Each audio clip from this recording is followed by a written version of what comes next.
About a year ago, you pledged to tackle a flood control scandal that has shown a very, very harsh spotlight on the Philippines' issues with endemic corruption.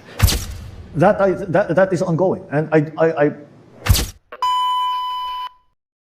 Ito, una nating pag-uusapan ay itong si Presidente Bongbong Marcos ay tinanong po siya ng isang foreign media. Foreign media po ang nagtanong, dayuhan, okay? Na tinanong po siya patungkol dito sa nangyayaring flood control, na merong nangyaring korupsyon at merong maraming palpak na mga flood control, okay? Sa isang event yan ha, na ginanap na nakaupo si BBM sa entablado, okay? Nung tinanong na siya ng isang foreigner na media, ay doon mo talaga nakikita ang mga sagot ni BBM na sabi ko, ewan ko ba kung nakapulburon ba, pero talaga yung, pasensya na ha, paikot-ikot yung kanyang sagot, and at the same time, hindi mo maiintindihan, parang kung ano-ano na lang ang kanyang mga sinasabi. Mamaya ha, ipapakita ko yan ha, ang kanyang mga sinabi na sabi ko, talaga ba nabudol tayo dito sa isang presidente na ito? Ganun talaga yung initial reaction ko. Mamaya ipapakita ko yan. Pero bago ang lahat guys, bago natin ito simulan, paki-like at saka paki-share itong ating video, no? Para guys, kakalat ito sa taong bayan, marami po ang makaalam. Okay? Like and share. And at the same time, sa mga nanonood ngayon, no?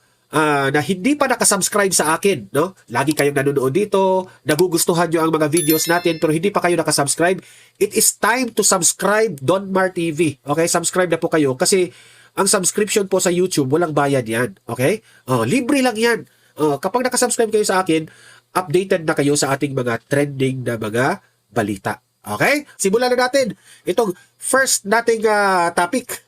So, play natin yung video, no? Dito kay pagtatanong dito sa foreign media kay Bongbong Marcos patungkol po dito sa flood control. Ito po ha, panoorin po ninyo. Play. Mr. Chad Williams of Johns France Press.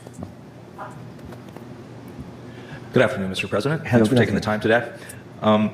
About a year ago, you pledged to tackle a flood control scandal that has shown a very, very harsh spotlight on the Philippines' issues with endemic corruption. Do you believe you've personally done enough to confront that issue in the 12 and a half months since that speech? So, tinanong siya dito ha, kung ikaw ba, Bongbong Marcos, sa tingin mo, nagawa mo ba ang lahat para sugpuin itong problema natin dito sa flood control scandal na korupsyon? Yan ang tanong ha. And what concrete, measurable systems do you think Filipinos can expect to be in place before the end of your term that tackle those issues? they are already in place. Many of those measures are already in place. In terms of the transparency that we have, well, first of all, let's say those in terms of accountability. Let's take that first, because that has gained the most interest amongst the public. In that cases have been filed. People. Obserbahan nyo ha, word by word, ha, na lumalabas sa bibig ni BBM. Obserbahan nyo at pakinggan nyo. Paikot-ikot lang siya. Wala kang maiintindihan. Tingnan nyo. Already have been put behind bars. There are continuing investigations into those who are going to be held accountable, who have to be held accountable for any wrongdoing in terms of corruption, in terms of the flood control scandal. I think that's the general term now that everyone uses. So that is ongoing, and I would not be surprised if that continues to go, that those investigations and this kind of self-examination in terms of the government continues to go beyond my term, beyond 2028. Na-mention niya ha, flood control scandal raw ang ginagamit na general term sa mga taong bayan. Kasali ka dun eh. Kasali ka dun. I sincerely hope it does, because that will keep people on their toes and continue to discourage people from going back to these old practices. And because that is really what I had hoped to achieve. The reason that I exposed all of this in the sauna before last was simple, because I was shocked by what was going on, and I said we have to. It is so endemic and it is so deeply rooted in the way in our thinking, in our political culture, that you have to do something fairly radical to change the it's not, paradigm shift is actually even a bit of a weak term for it. You have to change the culture, change the thinking of the way people view their positions in government, and that is what we are trying to do. And that is why when I say I hope this continues beyond. Ito raw yung reason na inexpose niya itong corruption ng flood control. Mr. President, hindi po ikaw ang nag-expose nito. Ang nag-expose po ito, itong mga baha, ang nature's calling po ang nag-i-expose po dito, hindi ikaw. Remember, nagmamayabang ka sa 5,500 flood control projects, tapos binaha. Siya ang nag-expose yung baha, hindi ikaw. Hindi ikaw. Term. That is because then we will have succeeded in changing that culture. And so, as an effect of that, is that we have then the people who are in detention right now, who have been charged. There are continuing investigations that are ongoing. The ombudsman is a very, very busy man these days because of all of these accusations, all of these allegations that they have to examine, that they have to investigate, and if need be, file cases. On the reforms that we have done, specifically to the DPWH, the Public Works and Department, we have in terms of accountability and in terms of transparency, we are much improved. Number one, of course, is our transparency portal that we did not have before, that we have now created, so that every citizen, or not anyone, not even citizen, anyone can go to those portals and check exactly in detail what are the projects that are ongoing in a district, in a town, and what is the specific project, and should they choose to, they can go and inspect it themselves. And should they find that those are not going well, or they are ghost projects, or they are substandard. Yan ang problema sa iyo, Bongbong Marcos. Lagi kasi ikaw, nauuna yung yabang mo eh. Nauuna yung yabang mo, tapos ang resulta pala, palpak. Kaya ka bumababa ang rating mo kasi nauuna yung yabang mo na ganito nang nangyari, nag-i-improve na ang ganun-ganyan. Pero ang totoo niyan, galit na ang taong bayan sa iyo kasi palpak na yung mga pangginagawa mo. Yung sa salita mo, yung naririnig na sa bibig mo ng taong bayan, iba sa mga tunay na mga nangyayari. Kaya galit sa iyo ng tao eh. Or the contract is questionable, then they can report it back to us. Since the time after the last year's SONA, obserbahan nyo ha, paikot-ikot na lang yung sinabi niya. Wala talagang point, walang punto. We have received thousands of reports from around the country, and those have been extremely helpful to us in going to look, because of course our people, the public works people, cannot be everywhere all the time, and it has been an important part of this process of accountability and transparency, the reports that we have been getting from people. But this we have extended not only to the public works. If you look, there are now dashboards for most departments in the government. And again, they can go to those portals, they can go to those websites, and they can check specifics. And that is what I insisted upon. Don't give me a general thing that this province has X billion in terms of project. I need to know the town, the barangay, and the very specific location of that, so that should anyone choose to go and inspect it themselves, then they know where to go, they know what to look for. And should there be a problem, it goes both ways as well, because we also have received reports it's going well.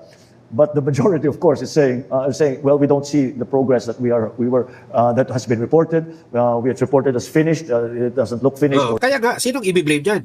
Ikaw. Wala kang political will para bantayan ito lahat at matapos ito lahat yung mga flood control na yan. Wala kang political will. Ikaw ang mabiblame dyan. It's broken. Wala kang ginawa. Already, because it was substandard. All of these things have played an important part in that process of shifting the approach that we have had in the recent past on how government should behave. So that anti-corruption the progress on the anti-corruption measures that we are taking continues and will continue, and I hopefully continue until we have changed the way we think, the way we do business, the way... Wala na, paulit-ulit na yung sinabi niya. Paikot-ikot. We feel that all government officials and all the attached contractors, attached groups, agencies, etc., behave, and how they view this kind of activity, this kind of wrongdoing. That it is in fact wrongdoing and it will not be tolerated. That's the basic lesson that we're trying to teach everyone, or we're trying to inculcate in everyone's thinking, that this is not allowable and we will not allow it, and it should not be allowed. We will not allow it? This is not allowable. Pero lumusot. Inalaw mo. Palpak ka.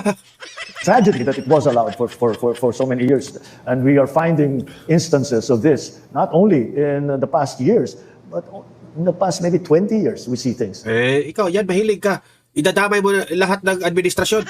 Isa iyo ito lahat nangyari. For a while there, the more we looked, the more we found.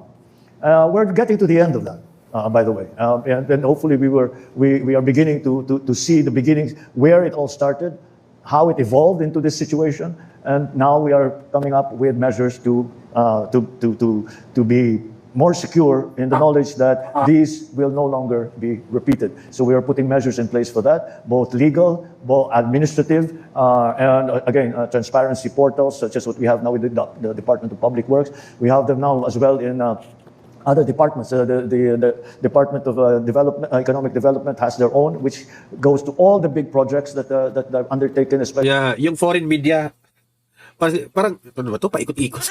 Especially the foreign assisted project.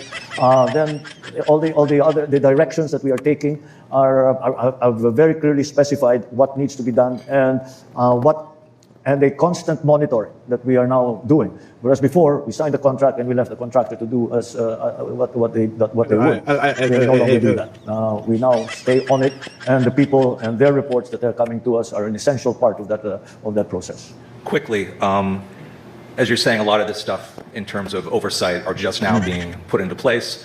And as you note, you personally brought this issue to the spotlight in your first zone address on it a couple years ago. But how much, if any, portion of the blame can go back to the administration, given that some of these funds flowed from what are called here unprogrammed appropriations? I don't, well, it depends how you define the administration. Do you define the administration as everyone who belongs in government? Or I would define it here as the person who can make the decision on this amount of money that some critics would say is basically, pork barrel spending. Sure. You just mentioned oversight. Many of these oversight measures were actually in place.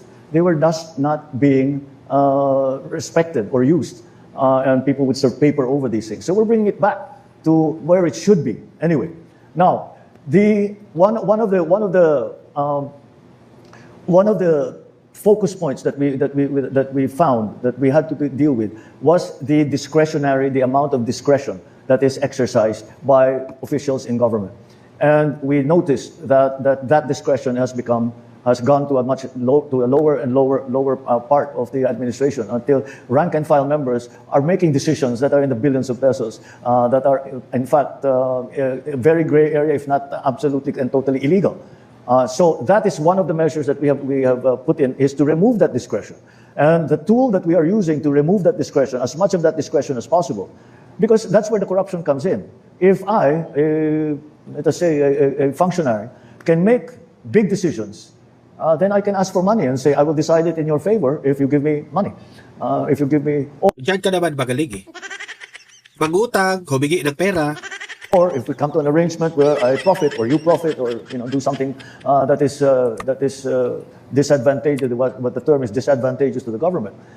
So digitalization is our most powerful tool for that, because we remove that human element where wastage, corruption can creep into, and that, I think, is what we consider to be the administration's responsibility in fixing those processes, so that discretion is not abused and is not exercised unnecessarily, and again, not exercised not applied to illegal and to wasteful activities. And that's where I believe this administration has focused, and that is what we are continuing to focus, to make, again, the process safer and more. Kitang-kita mo talaga sa kanya, no? Na nung tinanong siya dito sa foreign media, hindi siya confident sa kanyang answer. Kasi alam niya, pumalpak siya. And at the same time, kaunti lang yung question, ang dami niya nagsagot, nagkarambulan na yung sagot. That only shows na yung demeanor niya, nagpapaliwanag kasi alam niyang pumalpak eh. Tingnan niyo yung body language siya. In terms of our spending and the projects that we are undertaking. Thanks. Lastly, you did mention at the last SONA that charges were imminent against the former House Speaker, your cousin. I wonder if there's any update when you would expect those charges to land, if it be in the next month. I think you should be asking that question of the Ombudsman, not me. I am not privy to the investigation that is being conducted by the Ombudsman. Hindi mo masagot ngayon ang tungkol sa pinsan mo. Kasi hugas kamay ka. I'm not privy to any kind of schedule. But Actually, diyan naman siya magaling yung hugas kamay siya. Na akala mo na wala siyang alam dyan, pero siya naman yung nag-utos niyan. Yan ang nangyari kay Duterte. Hugas kamay siya. Sa ICC, hugas kamay siya. Pero lahat ng yan, siya ang may utos. the ombudsman and his officers have Dito naman kay Romualdez, duda ko dito, nag-away-away na ito. Siya rin na nag-utos dyan kay Ombudsman. Pero, huwag niyo akong tanungin dyan si Ombudsman Rimulya. are very much on this subject, as I'm sure you have gleaned from his statements that he has been making in the past few weeks. So we leave it to the ombudsman, and now that you've asked me, I'll give him a call and see how is it ask him how is it going, just to give for my own edification. Thank you, Mr. So, kayo na humusga ha. Napakinggan nyo, paikot-ikot, hindi po siya confident sa kanyang mga sagot. Okay? O, heto naman. Explain natin ito, okay? Bakit nasa pool at na back to you itong si Aklaang Falsis, okay? Ito yung tinanong nila ha. Ito po si Benjamin Jokno, okay? Siya po ay isang Filipino economist, okay? Academic and public official who has held several of the Philippines' most important economic policy making positions. He is best for serving as Secretary of Finance 2022 to 2024. 2 years siyang nagserbisyo sa BBM administration under President this administration. Governor of the Bangko Sentral of the Philippines, okay, sa 2019 to 2022. Siya rin ang Secretary of Budget and Management under multiple presidents, including Joseph Estrada sa 1998-2001 at panahon naman ni Tatay Digong 2016 to 2019. So itong taong ito, si Benjamin Jokno, siya talaga ang makapagsabi, makapag-compare sa mga presidente na nagdaan. Okay? O, heto. Heto po yung trending na highlights. Okay? Heto po. Sapul na sapul itong si Ben Jokno dito. Sapul na sapul itong si Attorney Falsis kay Ben Jokno. Pakinggan nyo mabuti ang sinabi po ni Benjamin Jokno. Sir, sorry, baka magalit ang mga manonood. I have to ask this question. Panahon ni Duterte, madami din tayong inutang, hindi po ba? Hindi po ba yung utang na binabayaran natin ngayon, galing sa panahon na ni President Duterte? Pansin nyo? Tinitira niya si Duterte dito, si Falsis. Pakinggan nyo ang sagot ni Jokno. Hindi naman. Kasi, pero Accumulated. ang pinakamataas na utang nung pumasok si Cory.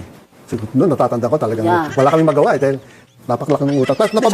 Napababa na natin yan to Kasi nasa IMF tayo, World Bank, di ba? Napababa na natin yan to 39.5 as of share of GDP. Yeah. Hindi na masama yan, ha? Kasi- In fact, that's the envy of many countries. Kasi globally, pag tinignan mo yung global debt versus yung global GDP, it's 95%. 95%. Kasi- Hindi naman masamang manghiram ng pera, eh. Of course. Kung Sapul si Falsis. Of course! Sapul siya, ha? kung ang return on investment, halimbawa, meron kayo isang project na magbibigay sa'yo ng 20% return, manghihiram ka 3%. It makes a lot of sense. Again, it goes back to quality of spending. Correct, If the project is paying for itself, then it's not really a debt. Correct. It's a debt. Experience itong si Jokno, ha? Maraming presidente po ang sinerbisyuhan niya. So, siya talaga yung makakumpara. Atong si Falsis na ito, galing-galingan eh. Galing-galingan. But it's not a bad Mas malaki pa nga utang ng US and Japan eh. Ang US, Bakit mayaman about sila? 110, Japan is about 250. I'm just forgetting my statistics kasi, Sek, pero if I recall Rason ka pa eh. Bakla ka eh. correctly, sa 4 to 5 years ni BBM, yung sa dami ng inutang niya is almost the same amount sa 6 years ni President Duterte. So, I agree, mas madaming inuutang ngayon. Pero, ang laki pa din ng inutang ng Duterte admin, definitely compared to Pinoy. Pero dumaan tayo sa pandemic, eh. Kaya nang Sapul ka dyan. Kung hindi umutang si Duterte yung panahon ng pandemic, siguro, hindi ka na humihiga ngayon, Falsis. Wala siguro. Nagurgur ka na. Dahil mahal ka ni Duterte, umutang si Duterte para sa pandemic, para mabuhay ka, Falsis. kailangan mo mangutang, eh. Sa pandemic. And again, the quality of spending. The quality of spending. Nag-build si Duterte. Nag-build sila. Pero sir, Sapul! Kasi nung The back to you, si Falsis. The back to you. proud ka doon sa panahon ni Pinoy. Maganda nga yung pero wala naman siyang ginawa, di ba? Infrastructure-wise, you mean? Nililinaw ko lang po sa viewers. Wala siyang ginawa sa May iilan, hindi madami. Yes. Rason ka pa, bakla ka eh. Palpak pa yung MRT sa Tino, laging di ba, sira. Sir, sorry. Wala, palpak, wala talaga. Tingnan natin ang buong video na yan dito ha. Tingnan natin ang buong video na yan. Ito, play natin. With our special guest, former Finance and Budget and Management Secretary and now BSP Monetary Board member, Benjamin Jokno. Ang guest po natin ngayong gabi ay hindi mukhang pera, pero for almost a decade ay siya ang mukha ng bayan natin sa finance at budget. Ang ating guest, welcome po, former Finance Secretary and former Budget Secretary and now Monetary Board member, Benjamin Jokno. Professor! Welcome to the show, Rob. Thanks for inviting me. Salamat sa invitation ninyo. Given the very excellent credentials that you have sa finance at sa budget, sir, sino ba naghahawak ng budget niyo sa bahay? Sa household budgeting niyo, sino ba in charge? Pamalengke, gano'n. May ganon. Hindi ako naghahawak. Delegated power. Pero as finance secretary, siyempre, as father of the household, ikaw nag-finance. Siyempre naman. Iba naman yung source of financing, tsaka yung Committee on expenditure. Appropriations. Yung household budgeting, hindi pinoproblema yun. Ang Committee on Ways and Means, generating the revenue. Yeah. Ang appropriation expenditure, si Mrs. Yes. Simulan na natin ang pasimulan mo sila, pa-taste lang sa'yo. Kasi nung naging guest kita sa Kapihan sa Manila Bay nung last Wednesday, doon lang pumutok yung testimony ni former DPWH Secretary Bonoan sa leadership fund. Naging buzzword na yun. Ano ba yung leadership funds na yun, sir? Wow. Na napunta daw sa flood control. Ako nagulat din doon sa tinatawag na leadership fund. Kasi usually yan, pagka BICAM, ang humaharap talaga dyan yung chairman ng House Appropriations Committee at saka yung Finance Committee ng Senado. No? Pero ngayon parang naiba na yung rules eh. Kasama na lagi si Senate President at saka si Speaker. Di ba? Ano parang tawag doon? 8 eyes. Dati 4 eyes only yan eh. Okay. Ganun. Nag-expand ang personalities. So sila yung leaders. So yung leaders, pero yung BICAM, may 12 members about Is this a good thing or a bad thing? And does the leadership fund pertain to them? Ano yung Palagay leadership? ko, pag sinabing leadership fund, sa Senate President yun. Pero hindi nila ni ano, di ba? So wala akong first-hand knowledge dyan, ha? Hindi ko alam yung kalakaran ngayon. But You're also a spectator to this issue. pag sinabing leadership fund, either the Speaker or the Senate President yun. Okay. Kasi sinabi din ni Bonoan yun, merong leadership fund sa Senate at may leadership fund din sa House. Noon ang kalakaran yan, sa tingin ko, no, dati. Kasi ako naiimbita ko dati sa BICAM eh, noong panahon ni ERAP. O budget secretary siya ni President. Ngayon, hindi na iniimbita yung budget secretary sa BICAM. Sila-sila na lang. Pero noon dati, 1/3, tapos, ang ano nun, 3 times ang House, one time ang ano. So, yung sinabi ni Yun yung 3-2-1? Yung sinabi ni Bonoan na 25 billion ba? Eh, siguro sa House doon, 75 billion. Kasi mas marami kami, sabi ni Leeg. Oo, Yun more than ang 300. ratio nun lagi. Grabe, no? Ay, nabanggit mo nga, sir, you have served as budget secretary ni the late President Corazon Aquino. Naging budget secretary ka ni former President Joseph Estrada. And recently, naging budget secretary ka rin ni former President Rodrigo Duterte. And now, naging finance secretary ka ni PBBM. Sino sa apat na yan ang pinaka matipid? Mahigpit sa pera. O mahigpit sa pera? Hindi ko sasagutin yan. Okay. I-describe mo na lang. Pero yung experience ko dyan, kasi yung budget, piniprepare yan mga final din, mga 1 month before the SONA. Kasi dapat isasabit mo within 30 days after the SONA, di ba? Under the Constitution. Ang gusto namin sana, sa day ng SONA, pero you are, parang dapat sa SONA, bida yung presidente. So, the following day na lang. So, one month before the SONA, handa na yung budget.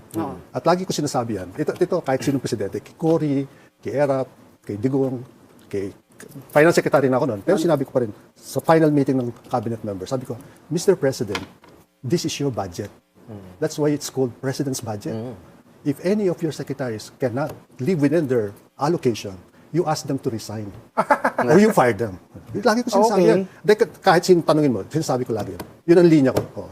You've been amicus curiae for the recent Supreme Court oral arguments. Kami ni Senate President Drilon, si Abad, ako, si Winnie Monson. May I just ask this, no? What do you think? Talagang siya yung makapagsabi kung sino yung kuripot na presidente, istrikto na presidente, at sino yung corrupt na presidente. Ayaw lang niyang ma-involve, okay?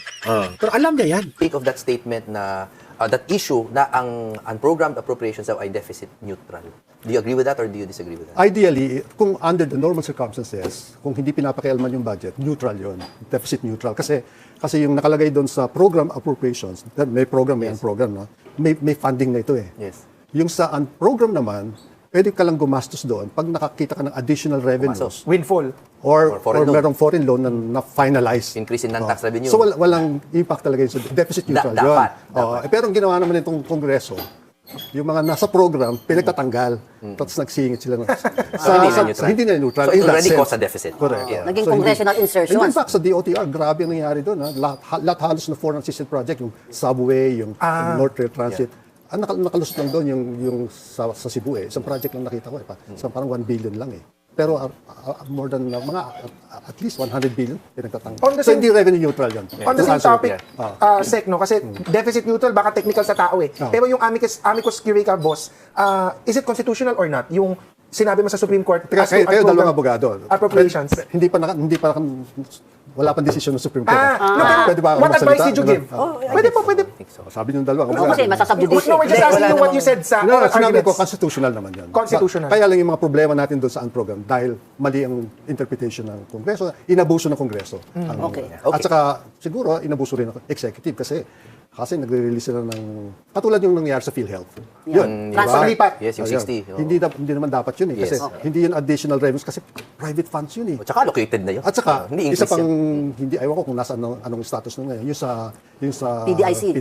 Okay. Anong estado nun? Yun, hindi yung public funds. Kasi pag nagdideposito ka sa bangko, meron kang insurance na, kinakaltas yun Guarantee. To guarantee. Hindi mo dapat pinapakialaman yun. Okay. Pag-uusapan pa natin mas deeper that hanggang sa ngayon sa atin po muna tayong So, yun po ang siya po talaga ang saksi sa lahat ng presidente.